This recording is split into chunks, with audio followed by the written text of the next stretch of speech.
जय जय राम कृष्ण हरी, जय जय राम कृष्ण हरी, जय जय राम कृष्ण हरी, जय जय राम कृष्ण हरी. असं नामस्मरण करत वारकरी पंढरपूरला चालले आहेत. पण ही वारी म्हणजे काय हो? काया वाचा मने आपण देवाजवळ राहायचे. म्हणजे कसं हो नक्की? तर वाचेने आपण देवाचं नामस्मरण करायचंय, देहानं देवाच्या गावाला जायचंय आणि मनाने सतत देवाजवळ राहायचंय.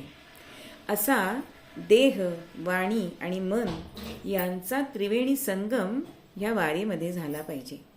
अहो, वारीमध्ये काय नसतं? वारीमध्ये आनंद असतो, चैतन्य असतं, प्रकाश असतो आणि त्या चैतन्यरूप स्वरूपाचं दर्शन आपल्याला ठायी ठायी होत असतं. मी जेव्हा वारीला गेले होते त्यावेळेला प्रत्येक गावामध्ये माऊलीचा थांबा असतो आणि तिथे पालखीच्या दर्शनासाठी अनेक गावकरी येत असतात.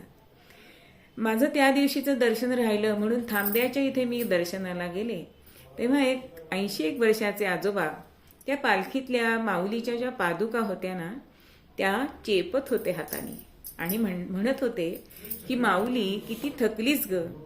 म्हणजे ही भावना, जी संवेदना आपल्या मनातल्या हल्ली कमी झाली आहेत ती वारीमध्ये आपल्याला दिसतं.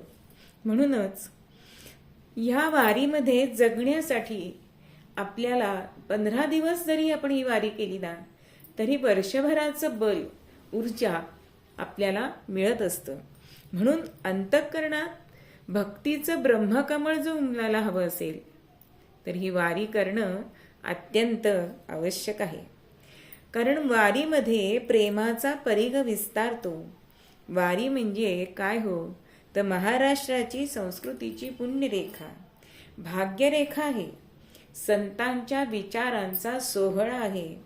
अहो, विठ्ठल शब्द ऐकताच माणसाच्या मनामध्ये भक्तीचे टाळ वाजायला लागतात आणि श्रद्धेची वीणा झंकारते.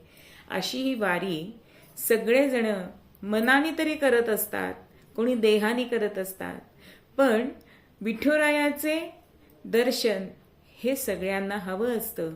म्हणूनच आपल्याला सध्या दूरदर्शनवरती अनेक ह्या गोष्टी बघायला मिळतात घर बसल्या. हे आपलं भाग्य आहे. म्हणूनच वारी म्हणजेच भगवंताशी जोडलेली नाळ आहे असं म्हटलं तर वावगं होणार नाही.